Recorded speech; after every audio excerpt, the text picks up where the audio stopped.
यदि अब सीता माता को स्पर्श भी किया तो इसी क्षण तुम्हारा अंत कर देगा हनुमान।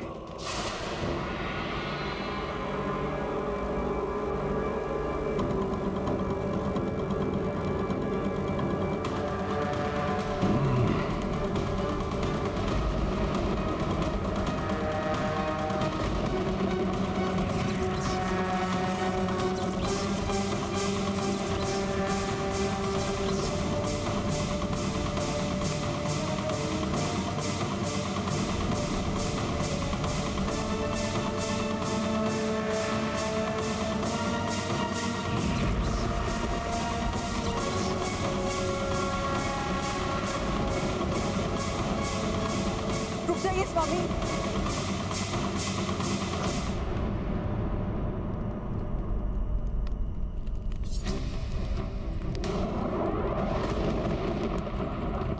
आप क्यों अपनी मृत्यु को आमंत्रण देना चाहते हैं? क्या आपको स्मरण नहीं है वो शाप जो नर कुबेर की गुहार के कारण ब्रह्मदेव ने आपको दिया था, जब आपने रंभा की इच्छा के विरुद्ध उन पर बल प्रयोग किया था? मैं तुम्हें श्राप देता हूं कि आज के पश्चात यदि तुमने किसी भी स्त्री की इच्छा के विरुद्ध उस पर बल प्रयोग किया या उसका प्रयास भी किया, तुम्हारा शीश 7 भागों में खंडित हो जाएगा। तुम्हारी ये वासना ही एक दिन तुम्हारे विनाश का कारण बनेगी।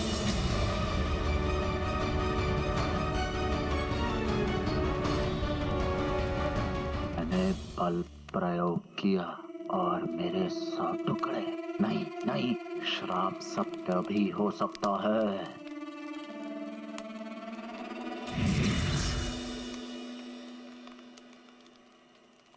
एक नारी का वध आप जैसे महाबली को बिल्कुल शोभा नहीं देता।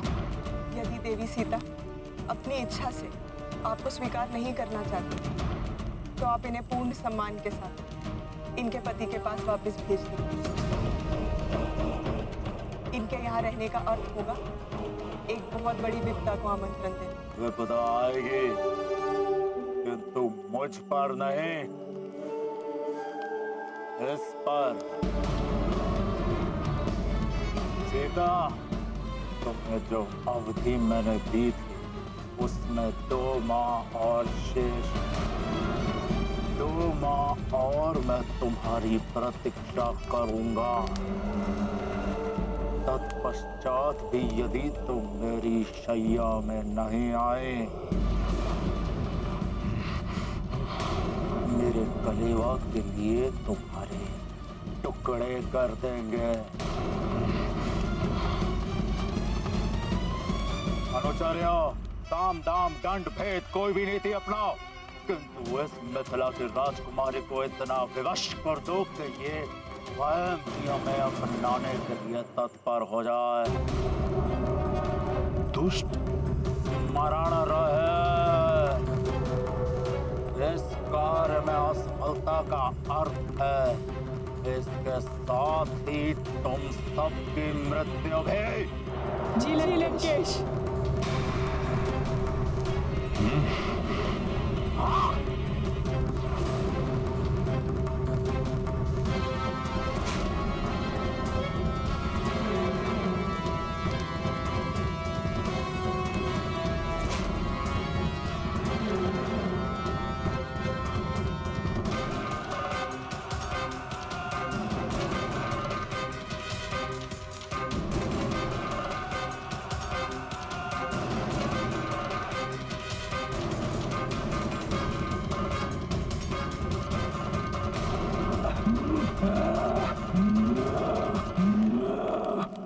बहुत शांत रह लिया मैं।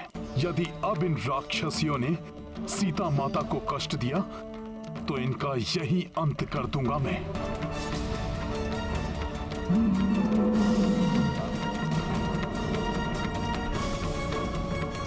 ये राक्षसियां कुछ भी कर ले, किंतु हनुमान के रहते माता सीता को कोई क्षति नहीं पहुंचा सकती।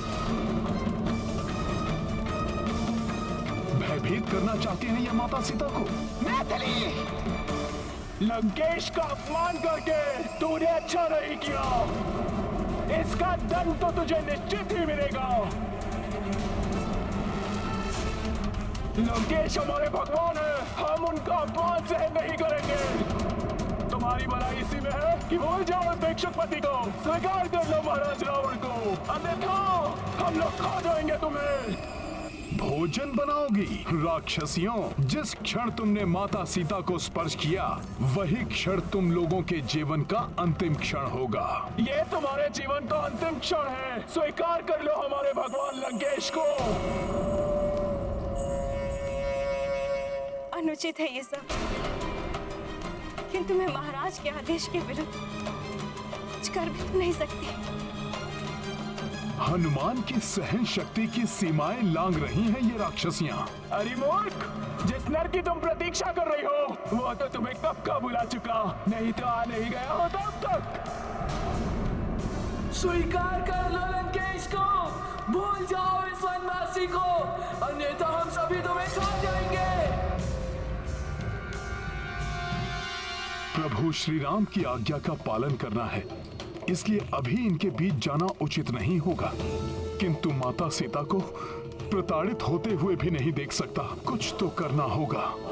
भूल जाओ इस वनवासी को, सीता माता तुम्हें खा जाएगी। स्वीकार करो लंकेश को। कुछ तो करना होगा।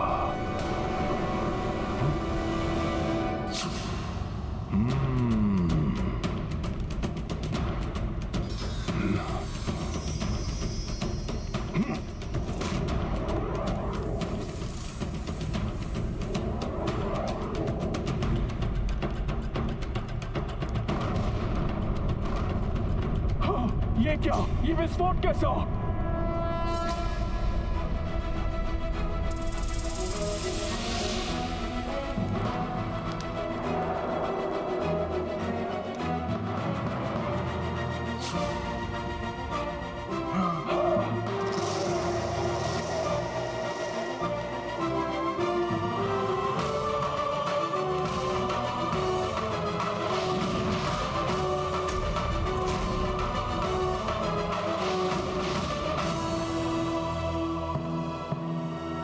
ये क्या हुआ?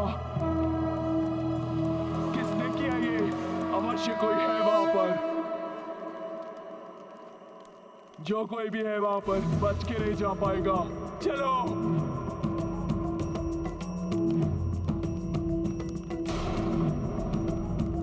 जय श्री राम।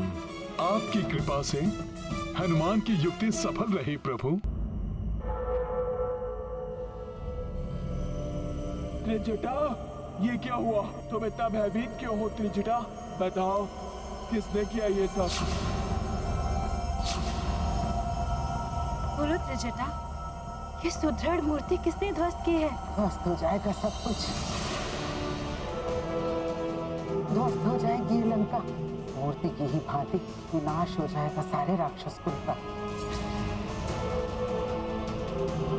क्या नरकत फैलाव किए जा रही है त्रिजटा? क्या हुआ? कैसे हुआ ये? मूर्ति के ध्वस्त होने के बारे में तो मुझे कुछ ज्ञात नहीं है, किंतु अभी अभी मैंने एक स्वप्न देखा है, बहुत भयानक स्वप्न। लंका का विध्वंस, समस्त लंका वासियों का विनाश देखा है मैंने। स्वप्न? स्वप्न तो मात्र स्वप्न है, परंतु उसके लिए मूर्ति कैसे ध्वस्त हुई है? बोलो। मेरी मानो तो ये विनाश का आरंभ है। लंकेश सीता के रूप में सारी लंका के लिए विनाश एवं स्वयं के लिए मृत्यु लेकर आए हैं यहाँ। यही भय तो मुझे भी सता रहा है। देवी सीता पतिव्रता स्त्री है, हर एक पतिव्रता स्त्री साक्षात शक्ति का रूप होती है।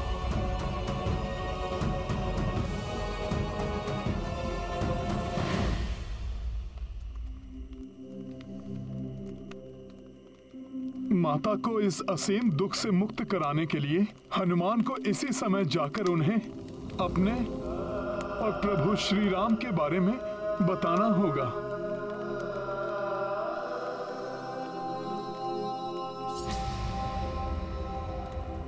नहीं,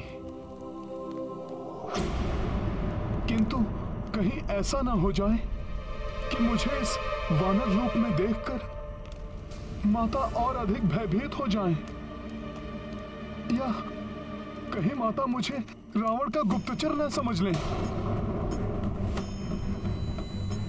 मूर्ख हो तुम सब, एक स्वप्न मात्र से भयभीत हो गई। किंतु त्रिजटा का देखा हुआ सपने सदैव सत्य होता है और प्रातः काल का समय है। प्रातः काल के स्वप्न भविष्य में सदैव सत्य होते हैं। ये बताओ कि तुमने देखा क्या स्वप्न में? मैंने देखा वो वनवासी राम अपने अनुज लक्ष्मण के साथ गजराज पर आरूढ़ होकर आए और सीता को लेके लंकेश के पुष्पक विमान में उत्तर दिशा की ओर ले गए और देखा घने रक्तिम मेघों में एक रथ जिसमें गर्दभ जुटे हुए थे, जो काले वस्त्र और लाल पुष्पहार पहने हुए मृत्यु की देवी का रथ है, और शीश मुड़ाए हुए लंकेश उस पर आरूढ़ हैं, जिन्हें मृत्यु की देवी दक्षिण दिशा की ओर खींच कर लिए जा रही है। और लंकेश के पीछे महाराज कुंभकर्ण, मेघनाथ और अक्षकुमार बंधे हुए खींचे चले जा रहे हैं।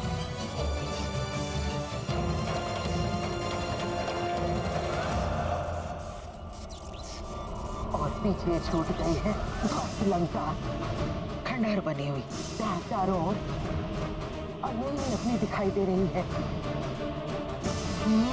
हमारी सोने की चमकती हुई लंका जलकर काली हो गई है।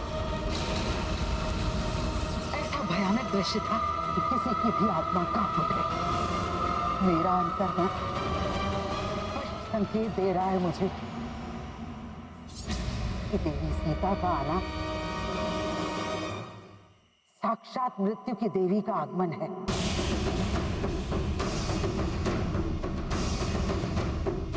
श्री राम की विजय और लंकेश रावण का विनाश निकट ही दिखाई दे रहा है मुझे। और हाँ, मैंने उसे भी देखा जो श्री राम का मुख्य सहायक है। राम का दूत है वो, एक महाबली वानर। वही हमारी स्वर्ण नगरी लंका को घास फूस की भांति अग्नि की ज्वाला में भस्म कर देगा।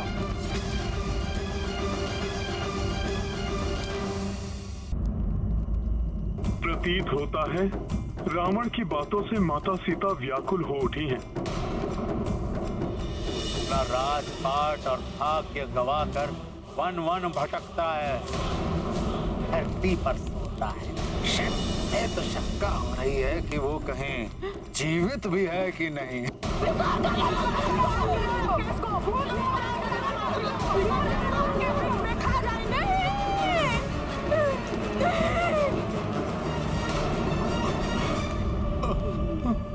हे प्रभु, स्वान मृग की तृष्णा इतनी भयंकर हो सकती है, इसकी कल्पना तक नहीं की थी मैंने। एक निरीह पशु की माया में आकर दूसरे हिंसक पशु के माया जाल में फंस गई मैं। इस मृग तृष्णा का ही परिणाम है ये, जो बार बार मुझे अपने पति का अपमान सहना पड़ रहा है। तुम्हारी भलाई इसी में है कि भूल जाओ उस भिक्षुक पति को, स्वीकार कर लो महाराज रावण को। रावण ही नहीं, वो तुच्छ राक्षसियां भी मेरे स्वामी के प्रति अपमानजनक भाषा का प्रयोग कर रही है, जो स्वामी का नाम लेने योग्य भी नहीं है। रघुकुल की प्रतिष्ठा को धूल धूसरित कर दिया है मैंने। उस दिन उनकी बात ना मानकर उनका अपमान क्या किया, आज औरों के मुख से उनके प्रति अपमानजनक बातें सुननी पड़ रही है मुझे। समस्त रघुकुल अपमानित हो रहे हैं आज मेरे कारण। कदाचित इसीलिए अब तक वो मुझे लेने नहीं आए। उनकी बात ना मानने का ही दंड है ये।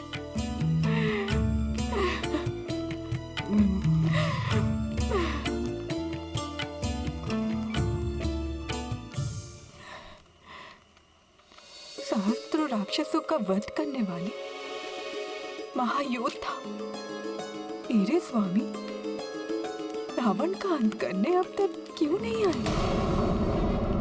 क्या उन्हें ज्ञात नहीं कि मैं लंका में हूँ? वे चाहे तो तीनों लोकों में ढूंढकर शीघ्र ही मुझ तक पहुंच सकते हैं। फिर इतना विलंब क्यों? क्या उन्होंने वैराग्य अपना लिया या मेरे वियोग में क्षत्रिय धर्म त्याग कर सन्यासी बन गए थे?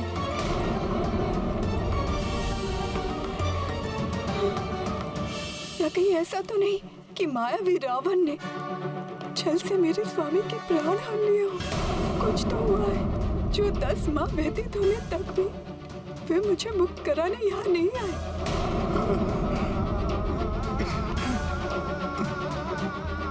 ऐसी स्थिति में मैं स्वयं में जीवित रहकर क्या करूंगी?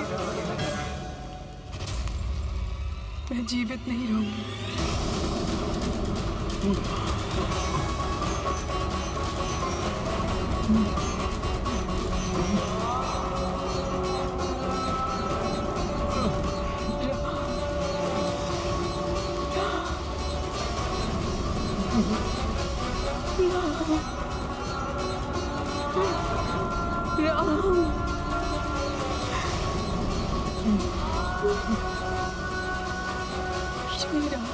माता सीता को ऐसा करने से रोकना होगा।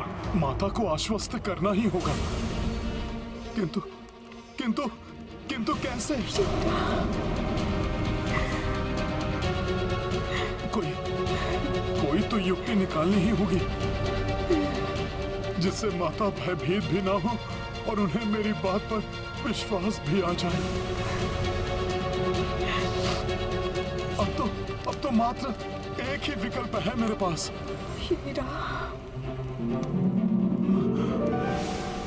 श्री राम के बिना मेरे जीवन का कोई अर्थ नहीं। अब तो यमलोक ही मेरे लिए एकमात्र स्थान बचा है जहां मैं स्वतः पहुंच सकती हूँ।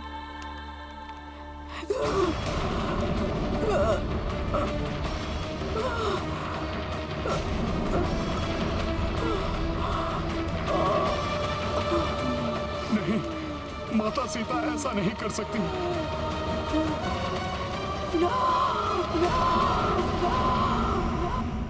सीते, सीते, जय श्री राम।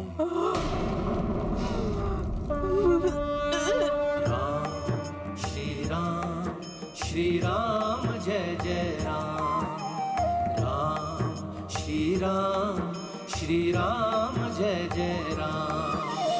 रघुकुल में दशरथ आंगन में चंद्रमुखी श्री राम थे जन्मे। हर्षित उल्लासित थी दिशाएं, दीप अवध प्रज्वल घर घर में।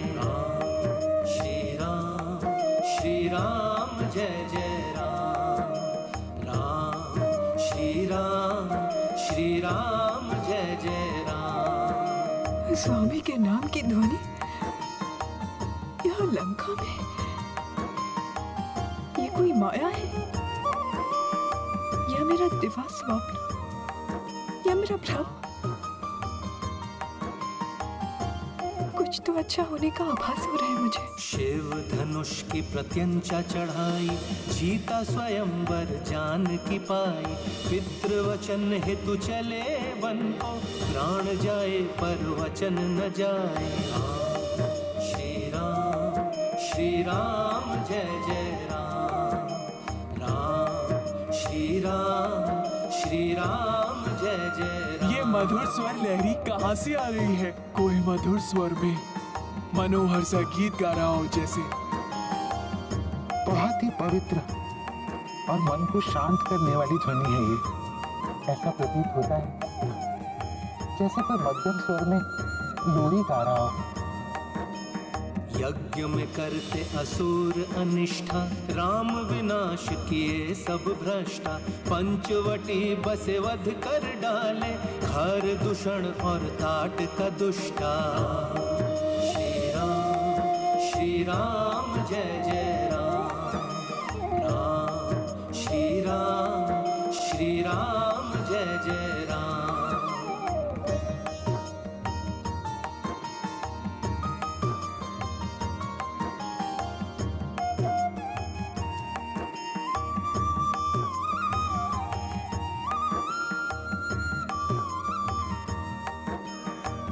शोक राम को विधि ने लेखी, रावण ने हर ली बैदेही। किष्किंधा सुग्रीव मिले तब, राम किए वध वाली अधर्मी। श्री राम जय जय राम, राम श्री राम जय जय राम। रामदूत बनकर एक वानर, लंका पहुंचा लांघ के सागर। चहु दिशा माँ जानकी खोजी, दर्श दिए माता अब जाकर।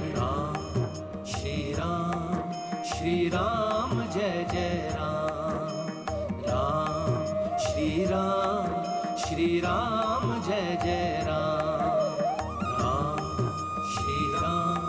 श्री राम जय जय राम, राम श्री राम जय जय राम।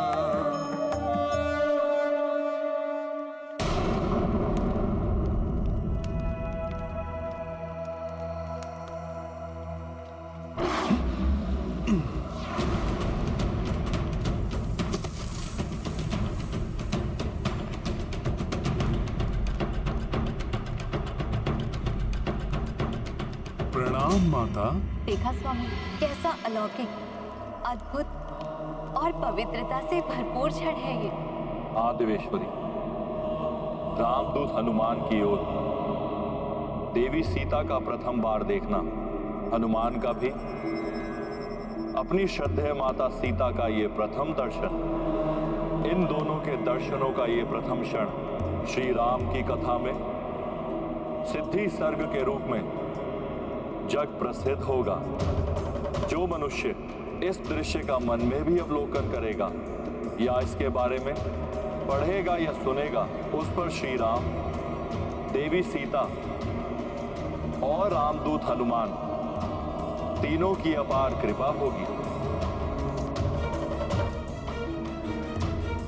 उन्हें सिद्धि एवं बुद्धि की प्राप्ति होगी।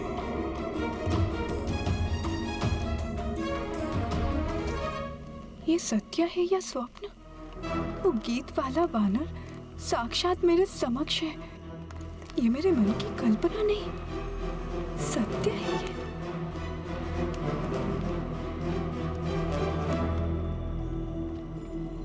प्रभु श्री राम के नाम मात्र से माता का मुखड़ा प्रफुल्लित हो उठा है।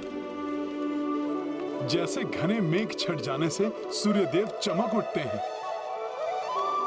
विरह के अंधकार में आशा का सूर्य आलोकित करने वाले ये वानर श्रेष्ठ जो भी हो, हे प्रभु बृहस्पति, मेरी प्रार्थना है कि इनका कथन सर्वथा सत्य हो। हे परम पिता ब्रह्मा जी, इनकी कोई भी बात मिथ्या ना हो। अब बस माता मेरे कथन पर विश्वास करके मेरी बात सत्य मान ले, जिससे मैं माता को प्रभु श्री राम का संदेश देकर इनके संतप्त हृदय को सांत्वना प्रदान कर सकूं, इनका दुख दूर हो जाए।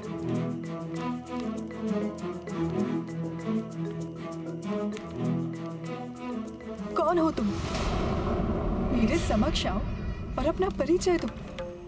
स्मरण रहे, यदि मेरे साथ कोई माया या छल करने का प्रयास भी किया तो तुम्हारे लिए अहितकर होगा।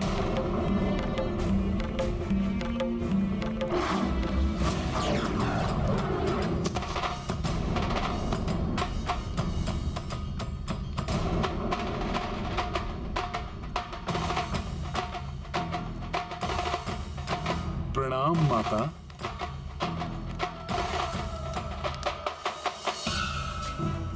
भक्त कभी अपने आराध्य से छल नहीं कर सकते माता। माता, आप जिन प्रभु श्री राम की प्राण हैं, मैं उन श्री राम का एक तुच्छ सा दूत हूँ, जिसे स्वयं प्रभु श्री राम ने आपको ढूंढने के लिए भेजा है।